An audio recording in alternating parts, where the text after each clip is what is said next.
Yeah. Okay. Well, hello and welcome, everyone. Welcome to Roli Pulse, a digital initiative by Roli Books.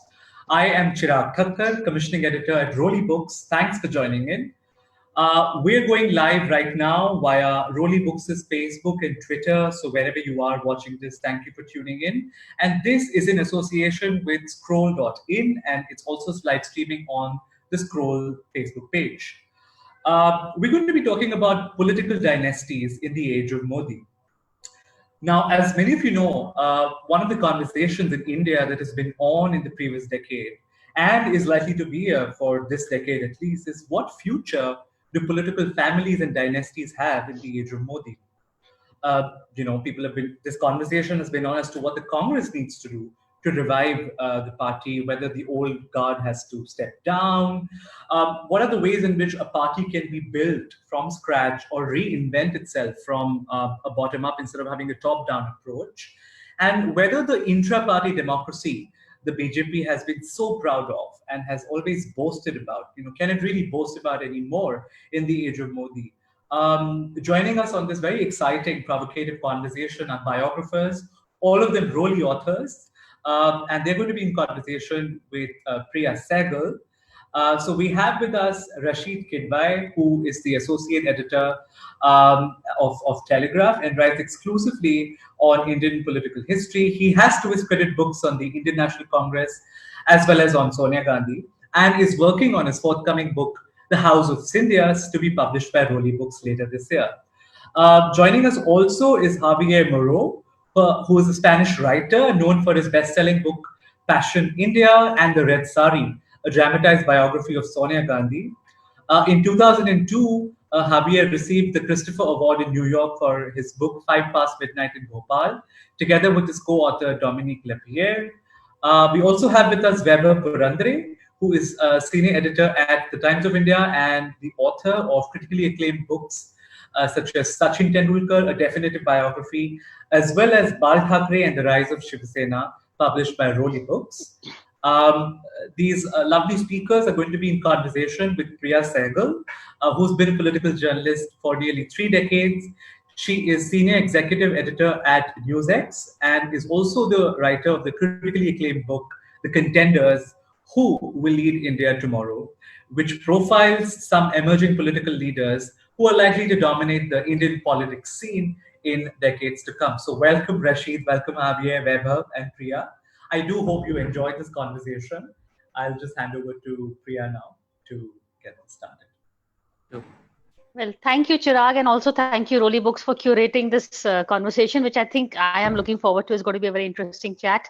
And I'm going to begin with you, Javier, because, we're talking about dynasties in the age of Modi. And clearly, Modi is, we have Modi on one side. On the other side, if you look at the political scenario, each party is more or less led by a dynasty. I think, apart from Kejriwal and Mamata Banerjee, where there's Akhilesh, Rahul Gandhi, of course, Tejasvi Yadav, Stalin down south, Jagan Reddy down south. So how do you find this whole dynasty which is ganging up against one Modi? How do you find them faring? And are they not doing well because they're dynasts, or are they not doing well because, well, it's Modi that they're up against? Javier, for you. For me, well, it's very good to have this meeting with you, but I want to recall the audience that I'm in Spain. I'm not a citizen of India, so my views on Indian politics, must be restrained. I mean, I'm not. Your book was not restrained. Your book on Sonia Gandhi. No, the book was not restrained, but I mean, I don't want to enter too much into, because I don't really follow it that closely. The day by day of Indian politics. What I can say from afar is that political dynasties do still exist in India in the BJP, as you just said, and political dynasties exist also in the rest of the world. I think that the United States is maybe the country where there are the biggest numbers of political families, political dynasties. Remember the Kennedys? I mean, not going that far, we have the Bush, we have the Clintons, I mean, you name them. And they have coexisted with democracy. There is no question about that. So the fact that to blame political dynasties and to blame them for lack of democracy, I don't think that's the debate. I don't think that is the right question. As well as not in democracy India, and dynasty, but Javier, you've seen what happened with the Clintons versus Trump. You know, there is a certain world over globally, I'm saying that the rights of the entitled and dynasty are seen as the entitled versus a self-made person, whether it is Trump or Modi in India, the dynasty falls short. Do you see that trend happening? I did not get very well your question. If I see what, that I didn't get you. Okay, no, the trend of dynasty doing versus a self-made man, whether it is Clinton's versus Trump. Yes. Well, I think that's one of the reasons Modi won so far, because suddenly there was room for another narrative in India, not only the royalty kind of narrative that the Congress used to give. Suddenly, this tea seller who becomes the prime minister and who fights his way up the ladder becomes a symbol of a huge number of Indians who somehow see themselves in that, recognize themselves in that narrative. And yes. I think that's his bigger strength. And of course, it was time that India also adopted this narrative, because otherwise, since inception, it was the royalty kind of Sonia Gandhi, the Gandhis are royals, are the royals of India. Like we have royals in Spain. And it works up to a certain level. First of all, they say that the dynasty cannot live more than 100 years. So they're almost there. I mean, that would mark a limit. And it has to deal also with the representation of the people has of itself, you know. I mean, the dynasties, the princes, we can make an analogy with the monarchs. I mean, what are they divine right to rule a party? I mean, I'm going to come back to that. Good at keeping a sense of unity in the country, and they've been useful for that for a number of years. But probably now the time has passed. I don't know. Have they passed their sell-by date? I'm going to bring Rasheed in this conversation, because Rasheed, you also, we have a news peg in you. You're writing a book on Scindia. So tell us, how do you see dynasty in the Congress versus dynasty in the BJP? And take the case of Jyotiraditya Scindia to illustrate your point. Actually, Priya, this is a very good question. See, the Indian politics, and for the matter, politics per se, is a bundle of contradictions. You say something, you mean something, and you do something else. So this is what is happening. Here is a man, Mr. Narendra Modi, who comes from a very modest background, a self-made man, and he is, there is a very carefully curated narrative that's being built, and that was largely built against the Congress leadership, but that being Gandhi, Sonia Gandhi, Rahul Gandhi, that as if they have been by virtue of their elite background and their family name, they were able to be in politics for a very long time. And what Mr. Modi is doing, that he's doing exactly the same thing by picking all the young dynasties, his own party is full of it, but nobody is complaining, because we are given a very rich diet of a narrative that is favorable to Mr. Modi. There is media, there is corporate, there are the entire political class has come together to malign and isolate the Congress. Congress has its own reasons. So when Mr. Scindia joins, Jyotiraditya Scindia, he defects from Congress and joins the BJP, it's seen as a very big coup. The fact of the matter is he had lost the election. The fact of the matter was that he had he was first among equals within the Congress, and so to say, with the Rahul Gandhi family. But that does not give any importance. So Priya, what we keep saying, but Mr. L.K. Advani had one described is our event management. And in event management, the one who succeeds is successful. This you can say is a sort of negation of democracy, but it's working very well in India at this point of time. Okay, Vaibhav, will you take the conversation forward? The case of Jyotiraditya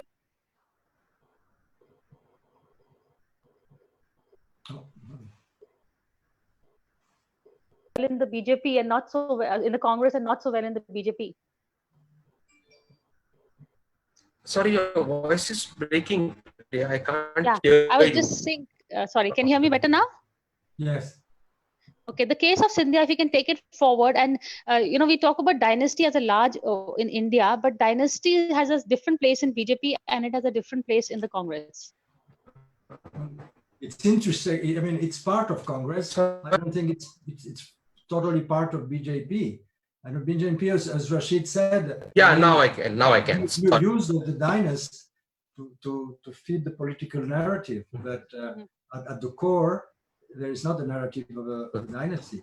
Whether the Congress is all about dynasty, there is nothing else. I don't know. Okay, let me ask Vaibhav to answer that question. Vaibhav, dynasty in the BJP versus dynasty in the Congress. There's a big difference in the way each is treated. And we'll take Scindia as an example. I think Vaibhav is, I don't think he can hear me right now. So I'll come back to you, Rasheed. We were talking, Scindia's case is the case, but how do you see this whole thing progressing forward, and with a specific focus on the Congress? The question I asked Javier, the future of the Congress, they can't do without the Rahul, they cannot do with him also, they can't do without the Gandhis. How do you see this problem resolving itself?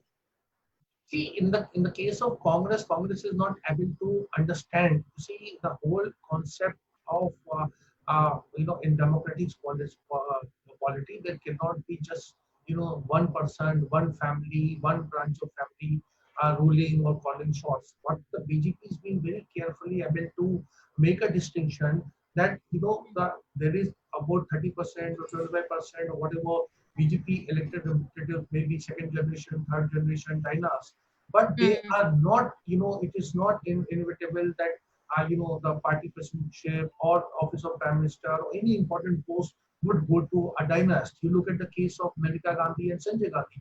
Varun Gandhi. Rahul. They're very much there in BJP. There's so many dynasties are there in BJP, but it is not taken for granted. So the BJP is able to make a distinction and convince the great Indian middle class that we have dynasty and because it's a lot more easy to elect a dynasty in electoral contest, all those things. And at the same time, they say that, but we are democratic. The Congress is not able to make a distinction. Yeah, see, Javier, the whole problem is, I know you're a little far away in Spain, but the problem, if you can just focus, you're familiar with the Congress party. Now, their answer to dynasty is, well, we are chosen and elected democratically. That is fine if you're an MP. But as a party president, the post cannot be handed, as you were making the comparison with royalty. The post cannot be handed from mother to son to grandson to, great grandson. There has to be a stop. But how does that stop come about?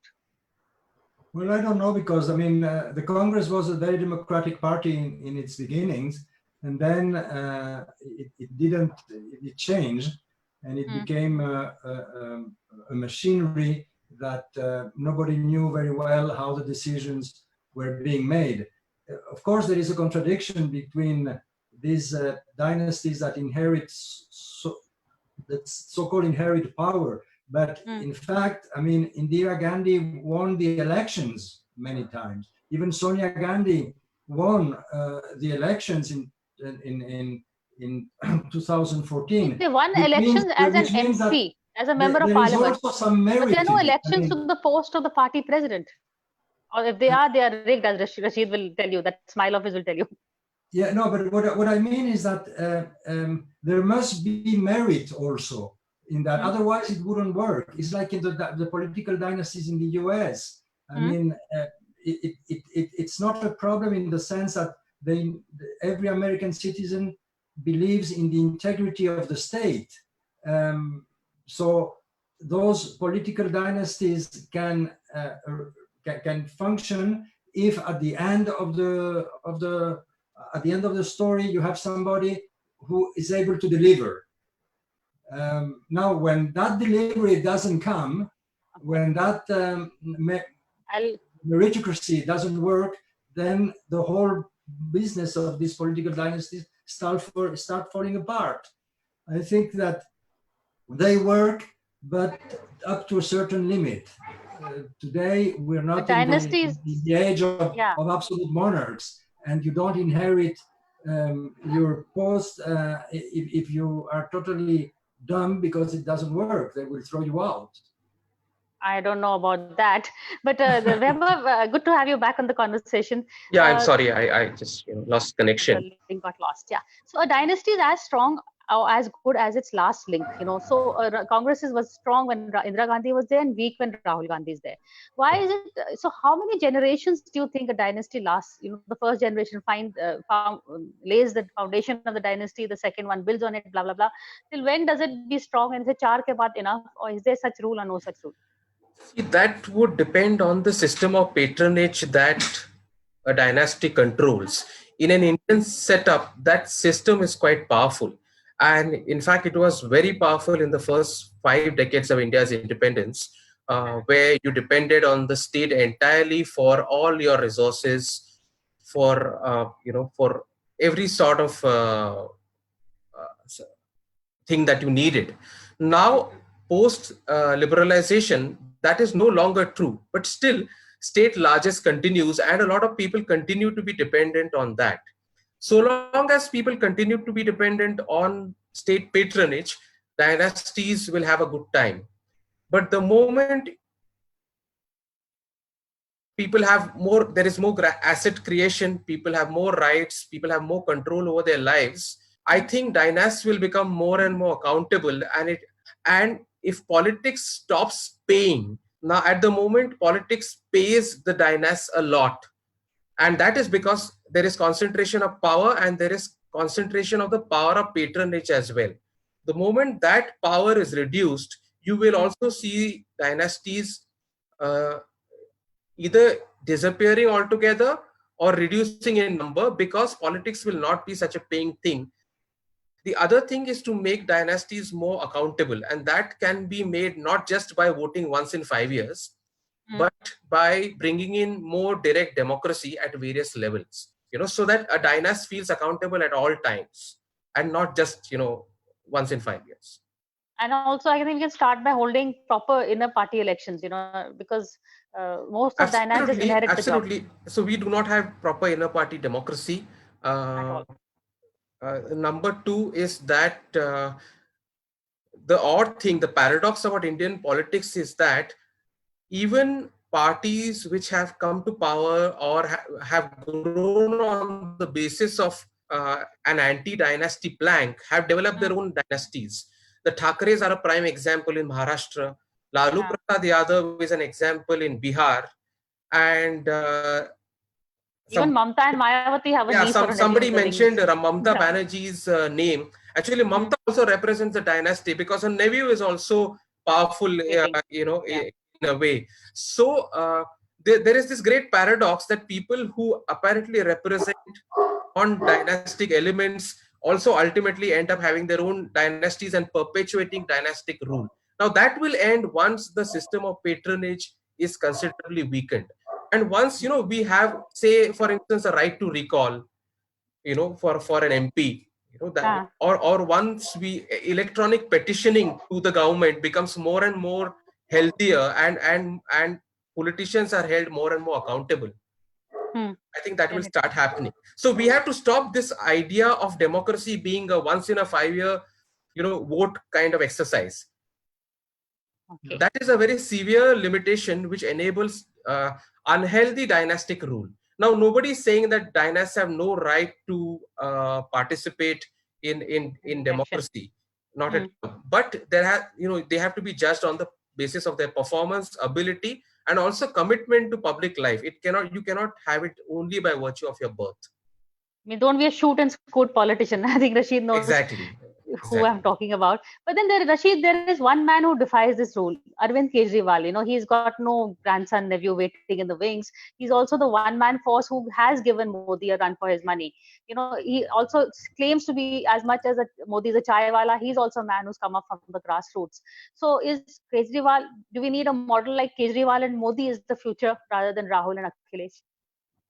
I think one needs to learn a lot from Mr. Arvind Kejriwal and his success. You see, he's brought in a lot of novelty. His politics is not, about caste, subcaste, that old paradigm of politics that we had. So, and he was able to look at, various sections, role of civil society, see the amount of kind of, honesty in public life, honesty in relative terms. If there's 100 crores, rupees for health sector, then at least, he's putting in all those or most of that money. So there's not so much, institutional corruption, that exists in Delhi.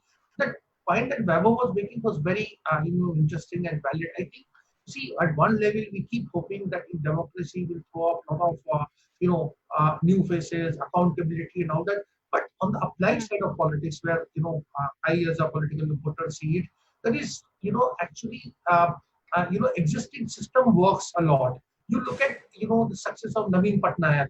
Okay, he came, he was also a dynast, but he was not even fluent in Odia, but he was able to, dish out a new dish.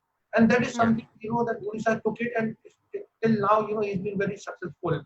The problem with Gandhis are they have not been able to reinvent, they are not able to experiment, they are not able to change things. I mean, they keep saying that, Priya, that you know better than me, that the common refrain in Congress circle is that, see, we are not able to communicate.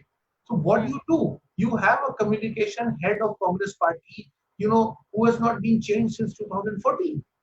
So what do you do? So that's where I think the Congress problem lies more in its own inability, it's allergic to change. Whereas, many political parties like Kidwai, like Mamta, like, Biju Janata Dal, all of them were able to experiment and get dividends. Yeah, but it's Rasheed, one question for you is that isn't BJP also now, despite all its claims to be chaiwala and self-made, they are going back to the dynastic formula by getting a Varun Gandhi, by getting a Scindia, by even promoting, Anurag Thakur is a second generation dynast. So they have their own chair. Rajnath's got his son in. So they may say for the, that we are against dynasts, but at the end of the day, once you become successful, you also bring in your next generation or rope in dynasts from others outside. Yes, Priya, at the age of, political age of BJP at 40, they want to have some kind of insurance. They are just, depriving other political parties from having, promising leader. You look at, we talked about Jyotirmadya Scindia. One thing is that, you see, a promising leader has been stolen from Congress party. He was bilingual, was, who had a family name, was familiar. One thing that why is family name. Yes, absolutely. So why is Dynasty so successful in Indian politics? Because you see, we have a 15 days of election campaign. There is always resources problem. So if there is a dynasty, that familiarity is very much there. Oh, so and so is Arjun Singh's son, is Digvijay Singh's son, is so and so's daughter, so and so's nephew. That really clicks with masses. So you don't have to introduce. You don't have to tell about your background, where you come from, and all. And of course, all the question of managing assets, money, confidentiality, a lot of it. I mean, it requires actually a book from Roli Books to, that why Dynasty is a success in India. So I'm saying there is a great deal of comfort level is there, and BJP understood that, they have cracked that. So they'll say something, talk something, and implement something very different. However, Rahul Gandhi, in the last Lok Sabha elections, I think he was in Boston or somewhere, and he was asked about dynasty. And he said, well, this is the way India runs. And he even said it's not just politics, but even Bollywood, even industry. Everybody, it's the safety. I think Rasheed also talked about this factor. It's a known name. You know the family. Scindias ko jante hain from generations. So it's because politics is also, and business is all about credibility. So you go with the name you trust, and hence dynasty keeps building up. Your take on this? To whom? Me? Yeah, Javier, you. Yeah. Oh, okay. Sorry. No, yes. It's about credibility. It's about recognizability also. I mean, as you said, Rasheed, I mean, it's easy to introduce somebody whose family is already known because you don't have to go through the whole process of gaining your ground and making and proving that what you're able to do, supposedly your family is like a brand name, and that helps out. But of course, what I want to say is that democracy is a process. It's not a finished product that you deliver like this. So in this process, the political dynasties have always played a role in history, and I can say in most countries. And I don't see why India wouldn't go through that process also. And considering that also in Asia, mostly all the countries are run by or have been run recently by political dynasties. So it's part of the culture. Now, the other problem is how you turn a party like the Congress Party into an organization that is accountable and that some kind of intelligence, because the way they treated my book is just an example of how awful the communications director of that organization, namely the Congress Party, acted. Because if they didn't want my book to be published, the way they did it made the thing totally different. I mean, they didn't want. Added to your publicity and sales, did it? What they didn't like about the book, I still don't know that. I still don't understand that stupid reaction they had. But what I can tell you is that that organization was not run properly, because the way they behaved was absolutely stupid to their own interest. I mean, not even the interest of the book. Now we're getting questions from our viewers who want to know a little bit more about your book ban experience, as to what you went through. It was never banned. Okay, never banned, but the Congress tried to, they moved court, right? The strategy was to scare us, the publisher and myself, in order not to publish it. We didn't know exactly why, but I mean, and they succeeded in a way, because as long as Sonia was in power, we couldn't really publish the book. They created such an ambience of violence that it would have been folly for us to publish that book then. But when she lost the elections in November 2014, I remember a phone call from Pramod Kapoor from Roli Books saying, I think our time has come. 1 month later, we were publishing the book in New Delhi to great, success and acceptance. But for 4 years, they scared us in order not to put. But it was not banned, because there was never an action. We never got a lawsuit. Nothing. It was not possible, because all what's told in the book, was almost public domain. And whatever I found from the interviews and from the people who wanted to talk. But I had written that book totally against the Gandhis, because, as you know, they're extremely secretive people. They don't like to talk. They keep themselves in this kind of tower, apart and very far away from the people. And ultimately that behavior, I think, is what has precipitated their downfall. Oh, I would agree. In fact, that's where I want to bring in Vaibhav also. The whole, we've seen this is the age of communication. Dynasty, I think Javier spoke about this whole era of being elite and monarchy, and keeping the mystique alive would keep the dynasty alive, especially with the Gandhis. Now the walls are crumbling. Communication in Congress Party. At least they didn't have when we published the book. That figure was it's inconceivable that there was not a good PR communication people running their affairs there, running the image of their leader. They were just paranoid in not showing that she was born in Italy. That was their main concern.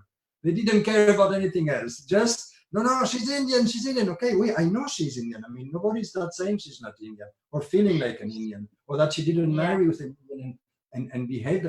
That was not, it was just, freaking out about that nationalistic thing, because they were being hit very hard by the BJP then, and they didn't really manage well at all those PR and communications affairs. I mean, I don't think they had somebody who knew what they were still doing. Don't, if you ask Rasheed and me. Vaibhav, I have a question for you. This is from Bijoy, one of our viewers. I'll put it to you, which is, he says, Dynasty is fine, but shouldn't there be credibility and accountability? And I think a lot of that has to do with the communication point that we've been talking about. Early on, they were never explained, but now I think, especially the age of social media, you need to explain, and explain this with further focus on the Thakres, where we see them really coming out, especially Aditya Thakre. There's a lot of engagement that is happening. Vaibhav.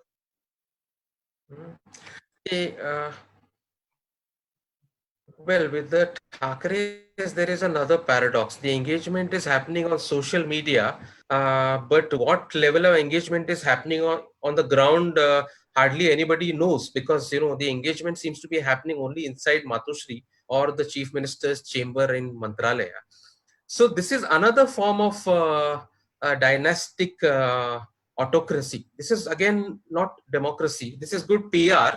So we must also be, I think it is necessary for us as a society also to be careful about the fact that now people have become extremely savvy on social media.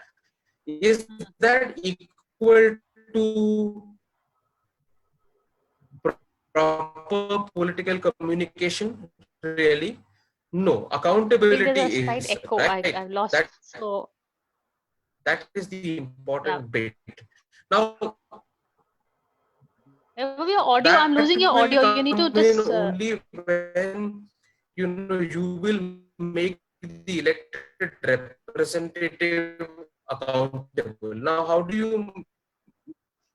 Vaibhav, I've Oh, lost your sorry. audio. Will you just toggle with the audio for a bit? I'll just get Rasheed to answer the question in the meantime, then come back to you.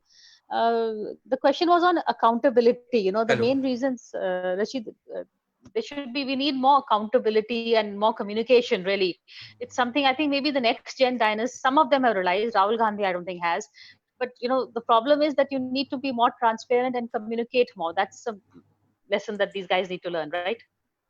Yes, Rasheed. yeah, I think people are prepared to give them, a good and fair chance. You look at the case of, Aditya Thackeray. He was so, he became quite a, darling of media. His, attempt to clean, beaches actually in Mumbai, and his travel in Mumbai local buses and Yeah. trains. His whole thrust on environment, infrastructure. So all these things are there. You may remember even Akhilesh and Lalu Yadav's son. They were all given a Leadership. chance. So see, I don't think that the voter in India is dismissive of a dynasty. It's just they just look at it from case to case basis and prepare to give a kind of fair chance. In case of Gandhis, what is going against them is their inability to reinvent themselves, repackage, and change position, whether it's about party or governance. Look at Rahul. You see, he's 50, in 1970 born, and what is his achievement? I mean, people want to see what has he done in life. Me and Priya, that he worked in Monitor Group and all. But fact of the matter is that was a very a kind of short duration thing. So people want to know what you have done if you had become minister in I. For one, I believe that if he had become minister, junior minister under Dr. Manmohan Singh, would have learned, he would have shaped up as a perhaps as a politician in league of some other people. He didn't become because people like many people within the Congress kept telling him that Gandhi cannot be just a minister and be under Dr. Manmohan Singh or some other prime minister. Gandhi has to be a prime minister. Now that was a very wrong, very elitist, very outlandish kind of premise, and that is why I think in the case of Gandhis, basically they are not playing politics as per their political instincts. They are going by their advisor, their PR people. Even in terms of books, Priya, you and me know that political politicians are not very willing and forthcoming to come up with information. They always want to know what is the good thing that we are writing about them. Anything adverse, and we get a kind of cross. So our access is denied or controlled. Yeah, fair enough. But to take this, what Rasheed has said a little forward, Javier, it's people want to know your name, of course, but they also know what you stand for. For instance, for Modi, there was a Gujarat model. With Rahul Gandhi, there was no Rahul model. He didn't work in Amethi. He was not a minister. So, what is the Rahul model? Similarly, it's a name is not enough. It's also what you do. And I want to link this to Harry and Meghan, who've just walked off totally from the name because they want to just not be known as monarchs, but also for what they do at the end of the day. So now more and more, it's your individual bio that's coming up and not just the family name. Javier, for you. To me? Yeah, to you. Yes. No. Well, I don't know who knows what. I mean, that everybody knows that Rahul. I mean, has he always was being called the prince, respectively, but in fact, Rahul has not come into the party from the bottom up, and has fought his way to even being the son of who he was. No, he just was jumping in order to get into the top position, and that's something that the people know. That people, you cannot fool your constituencies, and you cannot fool the people who vote for you. That's known, and that lack of narrative, I think, has been a killer for them. They haven't renewed their the history, the heroic part of the history of their family. They haven't been able to do that. Somehow they looked like the third, fourth generations, the one who have been living on the work and the efforts and the sacrifices of their forebears. And that image is a killer. I mean, it's very hard to survive in today's environment with somebody like Modi on the other side, who has developed a completely different narrative, understanding that the times in India had changed, that the country was ripe for voting somebody who had been a tea seller, which probably that 25, 30 years ago wouldn't have been possible. But now, yes. And the problem of these scions of the Gandhi family is that, my personal experience with them, which is really what I can talk about, because as I told you before, I'm not an expert in Indian politics, but my experience, my direct experience from them has been an experience of very, very arrogant people. When I had the manuscript and met Sonia Gandhi at Rashtrapati Bhavan in a cocktail, I went to her and told her, Madam, I told her, Madam, I've been sleeping with you for 4 years. And she freaked out. She thought I was a kind of freak who had run to that cocktail, But I wanted to tell her that, I've been obsessed by her because I was writing a book on her life for 4 years. And then I asked her, I would like you to have a look at the manuscript and give me your advice. I mean, if there's something you want to change, okay, we're on time, because I was anticipating problems. And she looked at me, and that was very disappointing, because she looked at me and said, we never read what's written about us. Like we, the Nehrus, will never read what a little cockroach of Spanish writer like you would have written about us. That was her. That is. But Javier, in their defense, I have to say there have been so many manuscripts about them, and there are people who, if the introduction, she knew about you. She knew that I've been working for 4 years. She knew because I had tapped in all her contacts and her family. I had gone to the village where she was born. I mean, she knew I was. She knew me. She knew the work I had done. But it's that. What I mean is that. Never Obama would have answered that thing to me. I mean, that arrogance, that she believes she's in a tower of ivory tower, and that was terrible. Of all of them, people resented that. That I agree with you. Vaibhav, are you back with us? Can you hear me? Vaibhav? No, yeah, I can. I'm sorry, the connection. No, cool. So actually, the conversation went on to something that you were talking about. Yeah, I can. We were just talking about the ivory tower existence, and that's so you were also talking about that. Yeah, so when I was talking about Aditya Thackeray, I wanted to raise a fundamental question. One is, how is somebody like Aditya Thackeray qualified to be an electoral candidate? After that, how is he qualified to be a minister? And how is his father qualified to be chief minister of a state? They owe their positions entirely to their surname as Thackerays. Okay, now that is where the fundamental inequality in our democracy comes in. We talk about the fact that they have started communicating once again with their, that he's very active on social media, etc. But I think the issue is, how does he qualify as a minister? And there is no easy answer to that question. Why does some other youngster of his age how is that youngster not better qualified than him to be the minister? Or why is Ajit Pawar qualified to be the deputy chief minister and not somebody else from within the NCP? or if the Shiv Sena was going to have a chief minister of its own, why did Sharad Pawar or the Congress insist on somebody with the surname Thackeray and not somebody else from the Shiv Sena? So this is where the evils of dynastic democracy come in. And I think they represent a great degree of democracy's deficit in India. This is not empowerment at all. This is democracy being in great deficit in India. But this is a very good point. we're talking about more than political dynasties. And nepotism is an evil, very, very hard to fight. And of course it exists, but when you say that why the son of who and who holds this post when he's not able to, or he's not good enough at that, that's pure nepotism. I wouldn't mix those two issues. One thing is nepotism, the other thing is political dynasties. I don't think it's the same topic somehow.